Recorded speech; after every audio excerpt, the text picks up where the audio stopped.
Então é o seguinte, quanto você precisa de dinheiro investido para ter uma renda mensal de 6 mil por mês? Mas aqui não tem nada a ver com aqueles videozinhos que você já viu sobre isso na internet. O que eu vou fazer para você aqui? Eu vou calcular com diferentes tipos de investimento e a realidade mesmo. Não é para simplesmente pegar, pega o número, divide pelo aquele. Eu vou te explicar esse racional ali de uma maneira um pouco mais profunda com investimentos reais. Então vamos lá? Se você está querendo aí viver de renda, vamos se ligar nisso aqui. Pode ser que já seja possível para você, mas vou te dizer logo de antemão, é difícil, não tem nada a ver com a simplificação que fazem aí na internet.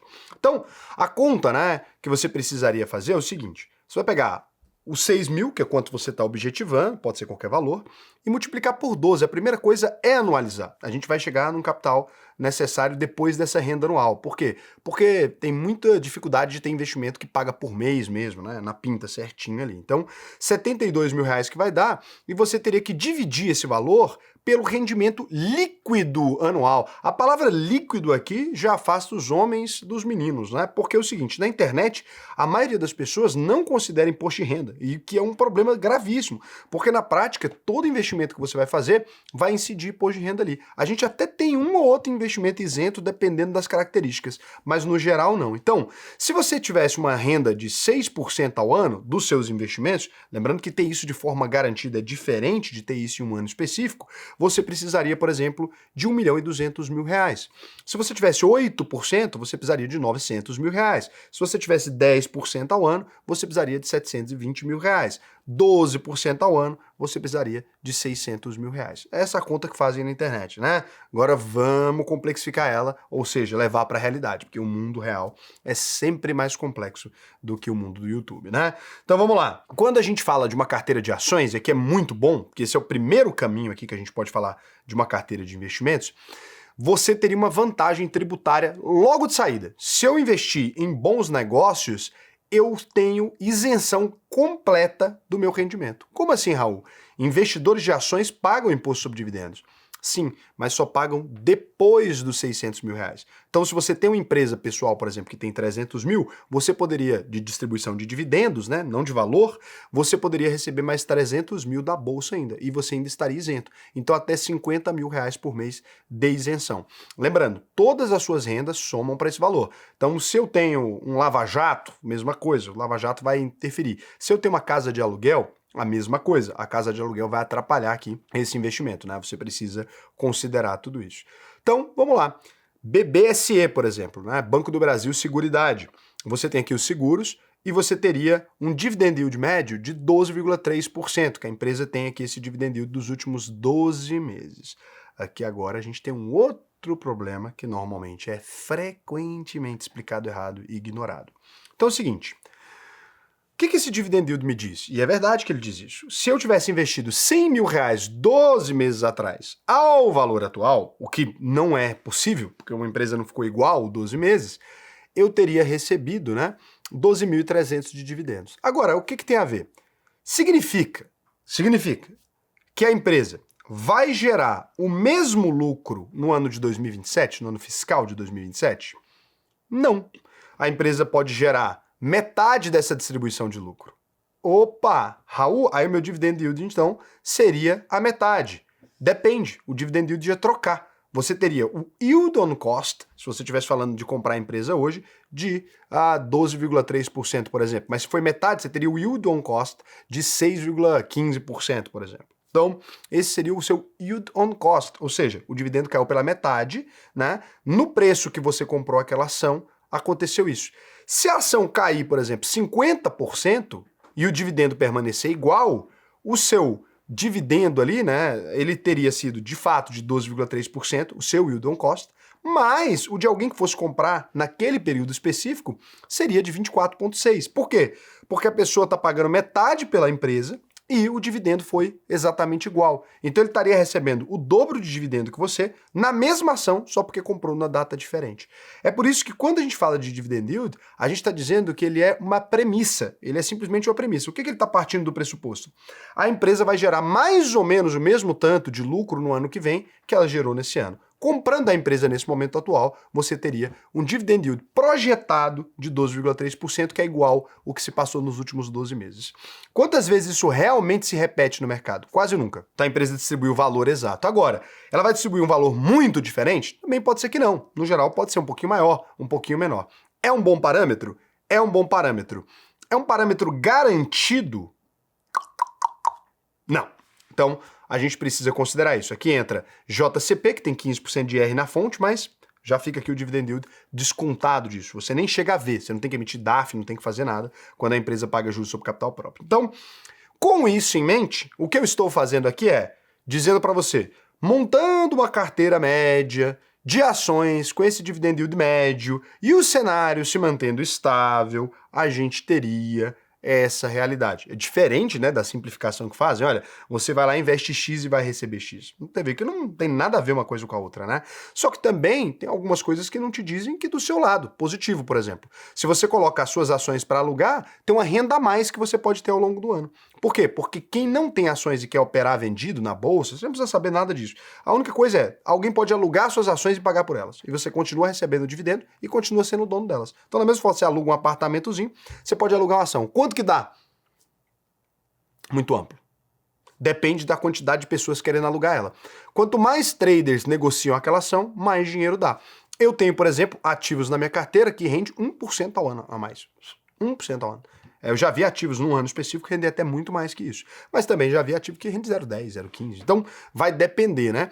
E por que você não sabe que poderia ganhar esse tanto de dinheiro no geral? E por que você não ganha esse dinheiro? Você falou, Raul, eu coloco minhas ações para alugar, mas eu ganho, sei lá, 0,30. Nunca ganhei 1%.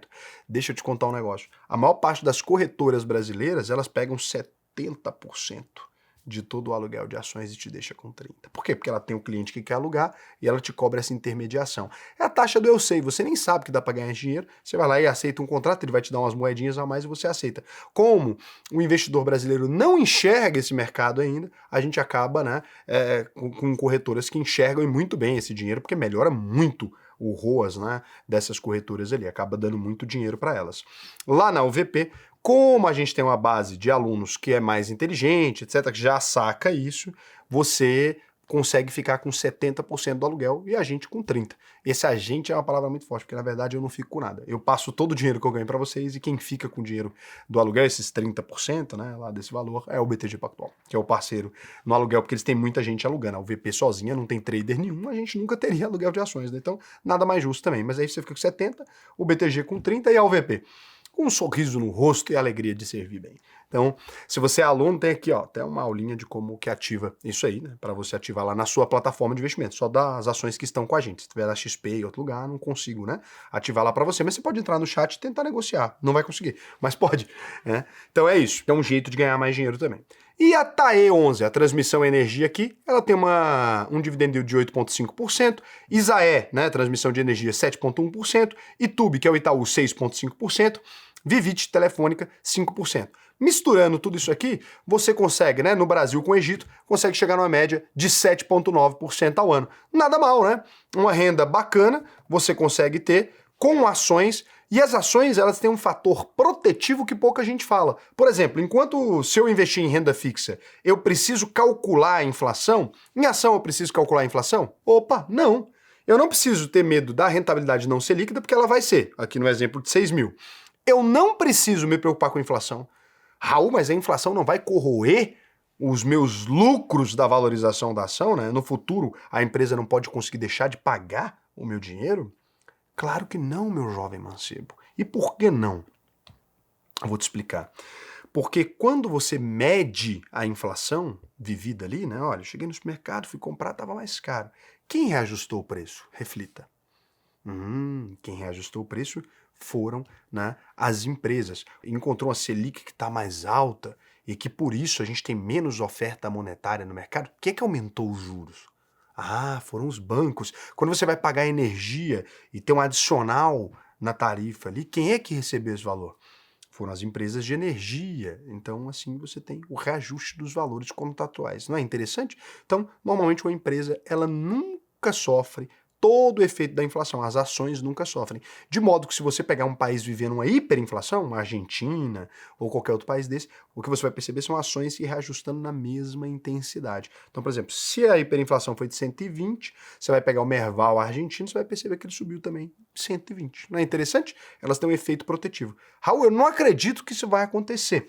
Então pegue agora os seus humildes R$1.000 e compre a companhia de energia da Argentina. Porque desvalorizou tanto a moeda, né? Que seus R$1.000 hoje eles são 100 mil, sei lá, e você vai perceber que não vai comprar quase nada, porque na prática o valor foi reajustado. Interessante, né? Como dá para provar as coisas baseadas em evidência e não ficar inventando história.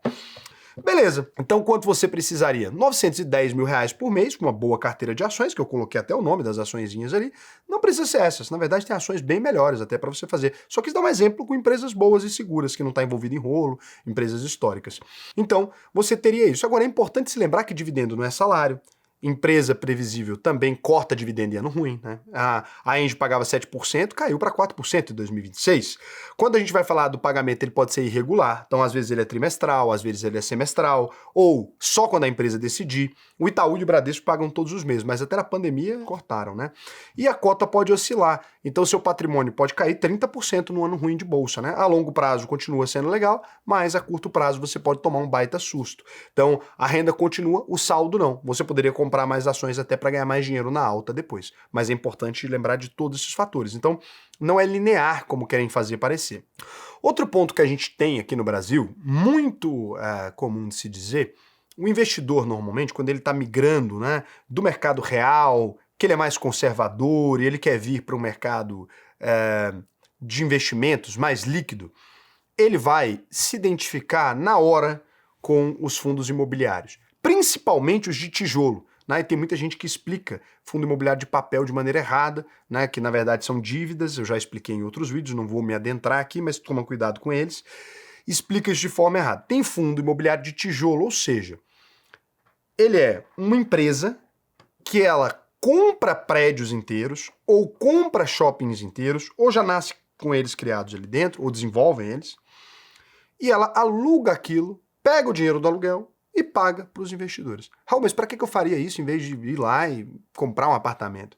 É porque se você tem um apartamento de R$300.000 e esse apartamento fica sem alugar, você começa a ter que custear o condomínio, etc. Você está concentrado, que a gente chama. Um fundo imobiliário ele é pulverizado. Ele não é dono nem de um prédio, não, porque um prédio já seriam 300 inquilinos, muitas vezes. Ele é dono, às vezes, de 10 prédios com 300 inquilinos, o que permite que a gente tenha uma capilaridade bem maior. Às vezes em 10 cidades. Então, se o mercado está ruim, o outro pode estar bom e etc. Então, os fundos imobiliários eles foram feitos por investidores muito ricos, né, que tinham interesse em juntar os seus imóveis ali, a princípio, e receber esse aluguel de forma pulverizada, para que eles não tivessem dependência de um único inquilino ou de alguém ali que pudesse não pagar o aluguel e eles ficarem sem dinheiro. Você que já viveu de aluguel, você sabe como é ruim, né, quando o inquilino desocupa o imóvel, quando ele deixa algum dano ali.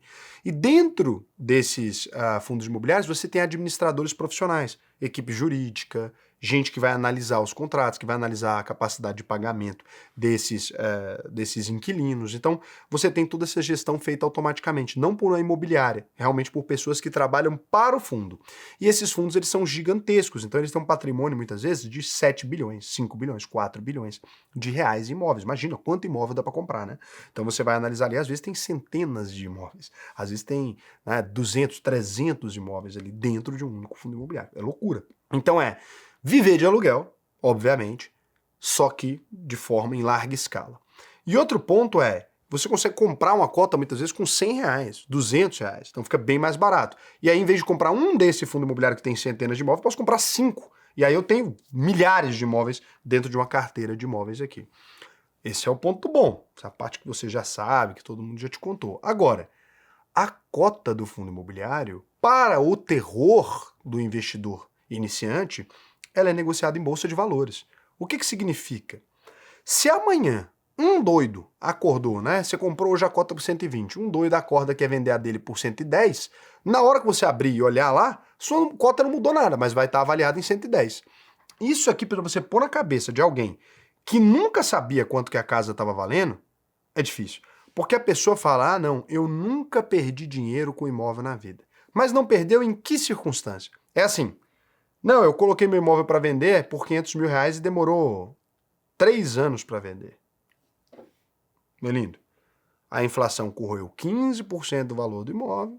Quando ele chegou no valor real, você conseguiu vender ele por 500 mil. Se você não consegue vender o imóvel pelo preço que você acha que vale, adivinha? Ele não vale o preço que você acha que vale. E nesse caso, se você comprou um apartamento hoje por 250 mil, amanhã você consegue vender ele fácil por 250 mil? No geral, não, né? Então, na maioria dos casos, não. Nesse cenário, imóveis se desvalorizam? É fácil medir a desvalorização? Não. Então ele gera na cabeça do investidor uma sensação de que aquilo nunca se desvaloriza. É porque assim, se você comprou uma loja dentro de uma galeria, amanhã você repara que metade da galeria tá sem ninguém alugar, você continua falando que você tem 500 mil naquela galeria. Você tem na prática? Não, né? Se ninguém compraria ela por esse preço, você perdeu o valor. Na Bolsa de Valores é diferente. Todo dia que você quiser vender, tem alguém querendo comprar. Porque em vez de ter uma única pessoa ou 1000 interessados, você tem milhões de interessados olhando aquilo todo dia. Todo dia alguém quer comprar, não necessariamente pelo valor que você pagou. Então esse é um problema. Raul, é fácil vender um fundo imobiliário? É. Em 2 minutos, 30 segundos, 10 segundos, dependendo do horário. É fácil vender ele pelo preço que eu comprei? Olha, no mercado altista, sim. É fácil até vender por um preço maior. No mercado de queda é fácil? Não, no mercado de queda é difícil, assim como é difícil vender qualquer imóvel. Pega uma crise, do jeito que a gente está enfrentando agora para as empresas, e tenta vender uma galeria, uma loja no shopping, um escritório. Cara, são semanas, são meses, né? Só que você não sente que aquilo foi complicado. Você pega uma cota de fundo imobiliário e ficar esperando meses, semanas, anos para vender, você também consegue vender pelo preço que você comprou. Só que isso você tá vendo quanto que ele está negociando no dia. Então, tem que ter um psicológico forte, é diferente de investir em imóveis. E hoje em dia, por exemplo, muita gente tem falado mal das cotas de fundo imobiliário exatamente porque elas desvalorizaram. Mas as pessoas não falam do mal dos imóveis. É interessante, porque cotas de fundo imobiliário representam imóveis físicos. Elas estão lá negociando. Se você comprar todas as cotas, você vira dono dos imóveis. Como é que os imóveis não se desvalorizaram e as cotas se desvalorizaram, né? Não faz sentido algum. Na prática, a cota, né, do imóvel, a cota patrimonial está igual. O que está diferente é o preço do broker, né? O preço que a gente vê na bolsa. Então tem que tomar cuidado com isso. Explicação também, que ninguém te dá. Então, desculpa, né? Sou o portador de más notícias. Eu costumo ser aqui no canal, o portador de más notícias quando o assunto é investimento, porque tem muita simplificação. O que eu não acho problemático, fez trazer você até aqui, você descobriu, entendeu, né? Não é bacana?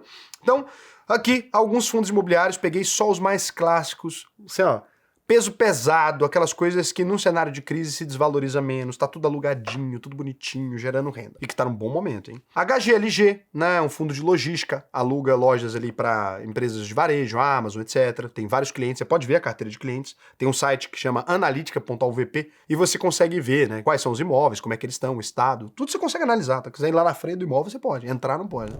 Você tem aí 7,2 bilhão de patrimônio, 8,5%. É o dividend yield dele, mesma coisa, né? Quanto que deu no ano passado, aqui é um pouco mais seguro. E eles pagam todos os meses. Isento de imposto de renda. Então, XPML11, shoppings, 6,5 bilhões de reais, né, em patrimônio, 10,3% dividend yield, não, shopping tá bom ainda.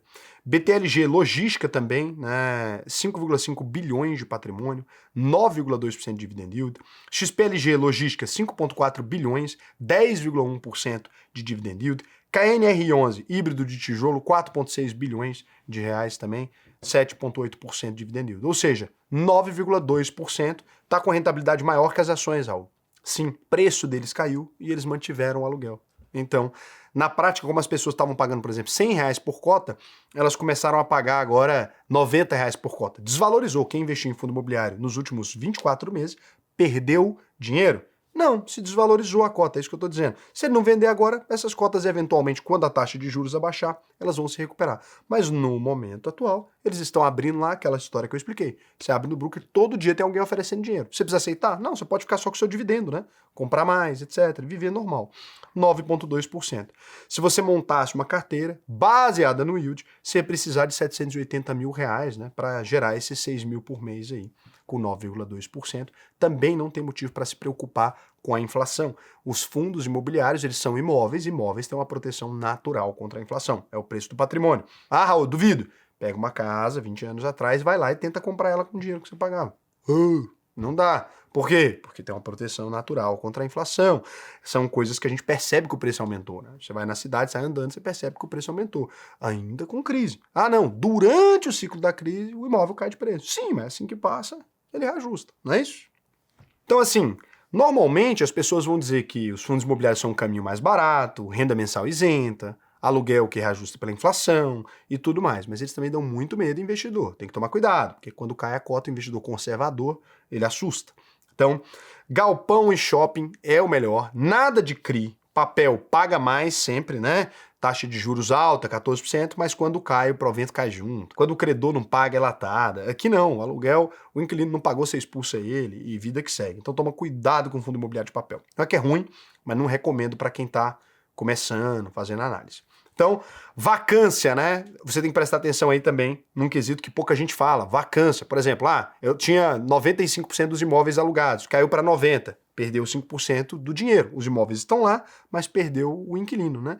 Por isso, então, esses aqui que você olhou, eles têm centenas de contratos, e não um contrato. Pode cair o provento? Pode. Pode aumentar também o provento se terminar de preencher a vacância. Então, ciclos de crise, aquela coisa, né? Renovação do contrato, o cliente não quer pagar o adicional. Tudo aquilo que acontece na sua vida acontece também com o fundo imobiliário, beleza? A gente também poderia falar aqui sobre um outro caminho para algumas pessoas. Tem gente que fala, Raul, eu olho, né, pro mercado aqui, eu já tenho muito dinheiro vindo do mercado nacional, eu sinto que o Brasil não está entrando nos eixos, não está encaixado legal, eu posso colocar parte da minha renda em dólar.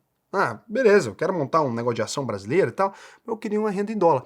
Só que assim, eu vou lá estudar empresas americanas, eu não falo inglês, não sei mexer com o negócio e tal, consigo me expor de uma maneira, sabe, meio geral. Eu queria me expor a empresas dos Estados Unidos.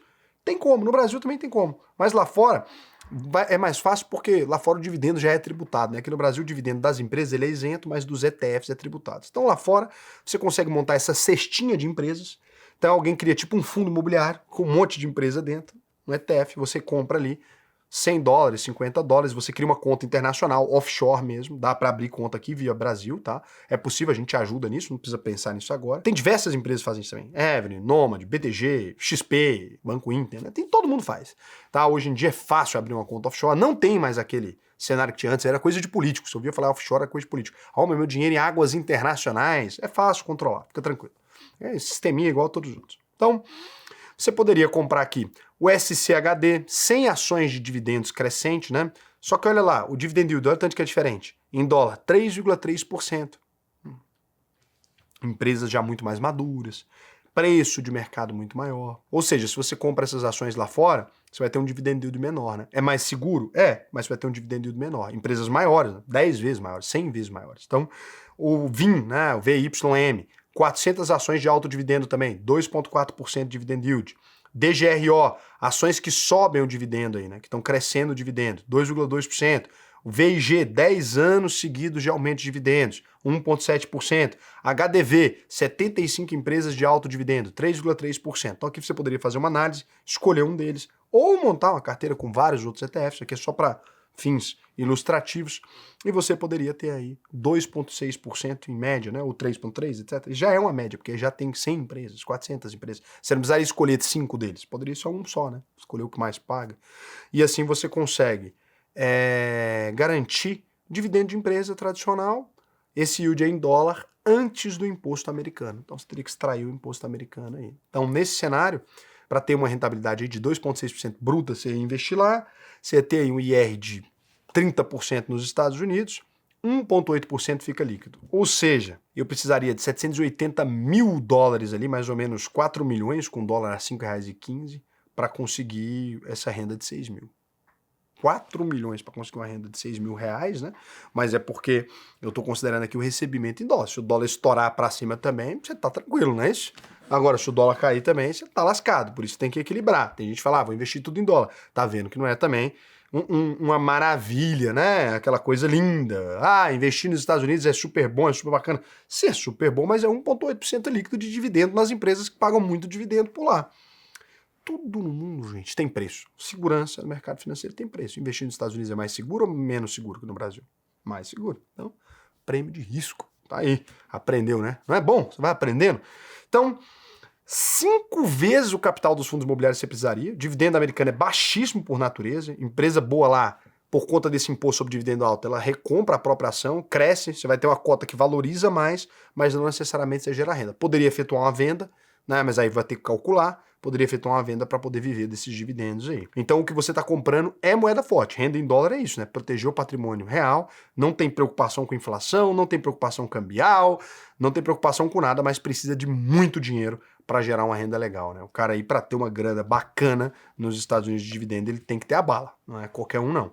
Mas a maioria por lá acaba fazendo pequenas vendas. Se a gente estiver falando de renda fixa aqui no Brasil, você poderia aí investir no tesouro IPCA+, ou seja, um tesouro que cobre a inflação com juros semestrais. Você ia ter um IR lá no final de 15%, mas ia começar com 22,5%. IPCA aí você ia conseguir mais 6,9%, só que você tem que controlar. Você vai receber a cada 6 meses e tem que controlar aqui como vai ficar. Você teria também a hipótese do Área 11, é um ETF, mesma coisa, cestinha. Desse título do Tesouro IPCA+, tem vantagem tributária, porque ele compra por dentro de uma empresa o título, então ele não gera custo. Compra por dentro da empresa o título e distribui mensal o cupom. Então, nesse caso aqui, 6% mais IPCA, né? Mais inflação aí. Você teria mais ou menos 5,1% limpo na mão, sem se preocupar com a inflação, né? Então você vai ter isso líquido. Então ele vai pagar para você mensalmente, já considerando 5,1% ao ano, dividido por 12, né? Vai pagar isso aí, esse cupom de juro para você mensal. Já faz o cálculo sozinho, você consegue se aposentar ali sozinho. Tesouro Selic, ou Alpo 11, né? Que é um ETF que investe no Tesouro Selic. Tem várias vantagens de investir por meio de ETF, eu não vou ficar me alongando aqui, mas se você quiser pesquisa aí que você vai entender. Pesquisa aqui no canal mesmo. Investidor Sardinha, Alpo 11. Investidor Sardinha, Área 11. Aí você vai entender. Senão fica o vídeo gigantesco.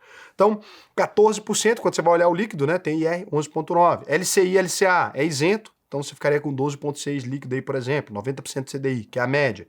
CDB de banco grande, 100% CDI, tirando 15%, 11,9%, né, por cento aí, quando é o título isento, você não paga IR, então o líquido fica maior. Então aqui nesse caso, o que a gente precisa analisar, né? Se você gasta 14% de Selic com inflação de 5%, o patrimônio encolhe 5% ao ano. Só a parte de cima da inflação, ela é renda de verdade, né? Então, quanto você está tendo de renda de verdade. Então, se você gastar tudo, quanto você precisaria? Por exemplo, ó, no Tesouro Selic, você precisaria hoje de 610 mil, mas a Selic brasileira está em 14, pode cair agora para 10. E aí? Aí lascou, né? Por isso que é bacana você preservar o poder de compra. Então, você precisaria de 1.050.000 no Tesouro Selic aí para preservar o poder de compra, não gastar todo o valor ali, tá? Você manter. Então, para ter 6 mil por mês, 610 mil em Tesouro Selic ou 1.050.000 se você quiser preservar o poder de compra, quiser poder tirar esse dinheiro por muitos anos. Em CDB, 610 mil também ou 1.050.000, mesma rentabilidade com risco diferente. LCI e LCA, 570 mil, por exemplo, sem preservar o poder de compra, preservando 950 mil. No Área 11, 1.410.000, não tem risco, você não vai perder o poder de compra, então você vai ter esses 6 mil por mês garantido para sempre, corrigido pela inflação. Você nunca vai ter problema. Se é 6 mil hoje, no futuro vai ser 7 mil, 8 mil, 9 mil, quanto for. Quanto for equivalente ao poder de compra de 6 mil hoje. No Tesouro IPCA+, ou no Alpo 11, mesma coisa, você precisaria de 1.050.000. Se for no Alpo 11, né, você vai ter uma facilidade maior. E não tem perigo também de perder para a inflação, porque tem a cobertura já natural. E no Tesouro IPCA, 1.050.000, você precisaria aí, nos dois casos, não tem risco de perder para a inflação. Pode utilizar aí ETFs também, tem ETFs que fazem isso, tem 3 do Nubank, 3 da Galápagos, tem de todo mundo, na verdade. Isso aí, tem muitos aí que dá para você fazer a conta. Tem também vídeo aqui, Tesouro IPCA+, Investidor Sardinha, pesquisa que eu te explico melhor. Então aqui o capital necessário em milhões líquido de imposto, né? Fundos imobiliários, 780 mil, ações, 910 mil, renda fixa, 1.050.000, renda em dólar, 4 milhões. Basicamente isso. O que cada um vai te entregar aqui? Tabelinha, né? Então, FI de tijolo, o que te entrega, protege da inflação, se protege, se não protege, que isso pode andar uma analisada na tabela, quem protege o quê, quem tem vantagem com relação ao quê. Então aqui, pô, material bacana para você entender aqui especificamente o que você consegue fazer. O Área 11, ele é hoje, né, eu fiz ele, nem queria colocar ele na divulgação aqui não é nem para fazer uma propaganda não, mas eu não encontrei nenhum outro que distribua renda mensal nesse caso. Você teria CRI e CRA que tem risco diferente e que faz a mesma coisa e rende mais, muito mais do que o Área 11, para ser sincero aqui, mas você tem um risco, tá emprestando dinheiro para empresas, tá? Então aqui a renda em dólar normalmente trimestral, vai ter câmbio, vai ter custo de IR e tal. Para quem tá vivendo de renda é um pouco mais complicado. Tem quem goste, mas é mais complicado. Então uma carteira equilibrada, se você fizesse aqui, por exemplo, você conseguiria também, né? Então vamos supor, com R$1.060.000, você monta uma carteira, pô, 30% FII de tijolo, 25% ações, 25% renda fixa, 20% renda em dólar, você monta com uma carteira que, se um estiver caindo, o outro está subindo, né? O que a gente aprende na estratégia de portfólio, por exemplo, enquanto ações brasileiras estão caindo, ações americanas estão boas, enquanto ações americanas estão caindo, ações brasileiras e renda fixa brasileira está pagando bem, então você tem aqui nenhum ativo carregando a renda sozinho, que é o que eu recomendo. Acho que isso aqui é a inteligência de portfólio, né? Um equilíbrio bacana em relação a tudo. Um equilíbrio legal, você monta uma carteira muito mais inteligente, com diferentes perfis de investimento e vai colocando aquilo ali, aquilo tudo que for pago de dividendos nesse ano, você coloca na Selic. No ano que vem você investe o excedente e vai gastando. Então você espera um ano a mais para se aposentar e vai fazendo uma boa gestão de carteira. É isso aqui que eu recomendo para todos os meus alunos, é isso aqui que a gente acha que faz sentido. Então, qual que seria o próximo passo para você que está aí do outro lado? Raul, gostei, entendi a dinâmica, acho que a gente se aprofundou muito mais aqui. Você tem dois cenários. Se você quiser que eu te ajude com isso, cara, Raul, já estou decidido, quero que você me ajude, né? Bacana. Se você já sabe que a UVP é o seu lugar, Raul, gostei do jeito, achei que funciona para mim, gosto de investir baseado em evidência, não baseado em palpite, conversa fiada. Formulário da UVP é a melhor escola de investimentos do Brasil, tem todos os profissionais para te ajudar, tem tudo ali, beleza? Raul, não sei ainda se é a UVP que eu quero. Bom, tá bom. Então o que eu posso fazer para você? Eu posso te dar uma lista com bons ativos. Acho que isso é um presente bacana que eu posso fazer para você, né? Então, você pode preencher o formulário como se fosse entrar na escola, eu vou pegar algumas informações sobre você, vou entender, vou te apresentar a escola, você pode ir lá perguntar, a gente vai te mostrar o que tem aqui dentro, vou te fazer ali compreender o que a gente tem aqui e vou te mandar essa planilha, né, com bons ativos gratuitamente. Raul, já sou aluno da UVP, né, não tem o que eu fazer aqui. Você já tem a relação de bons ativos, mas essa lista mais simples que eu separei para o pessoal aqui, né, que não é da escola, você pode pegar ela. Eu coloquei na comunidade para você, já tem 2 dias, tá aqui, ó. Pode falar, escaneia aí que você pode pegar lá. Então, se você já é aluno, só escanear aqui e pode ir lá, tá bom? É porque isso aqui foi feito de maneira mais iniciante. O aluno já sabe, né, o que colocar na carteira e tal, vocês têm acesso ao treinamento completo. É porque aqui o pessoal pegou uma coisa mais crua, não tem ainda o direcionamento, é para te direcionar, porque eu quero te ajudar independente de qualquer coisa. Ah, não, se Raul, já estou decidido a fazer negócio com você, beleza, se não estou decidido também, cara, não tem problema nenhum, né? Isso aqui vai te ajudar independente disso, independente de você se tornar meu aluno ou não. Eu sinto, cara, você vê até aqui, você compreende, eu já deixei vários ativos para você, a entrega foi forte, e aí você fala assim, pô, é isso, né? Eu quero estar num lugar que vai fazer diferença na minha vida. Porque também, se eu não cuidar de você aqui agora, depois você não cuida de mim. Agora, na hora que você for decidir fazer a sério mesmo as coisas, lembra da gente, porque esse é o lugar. Ah, não, eu tenho preguiça de estudar, não tenho tempo, tarará. Cara, um dia você vai ter que fazer. Então, o dia que você parar de se enganar, a UVP tá de portas abertas para você. Beijo para vocês, até a próxima aula.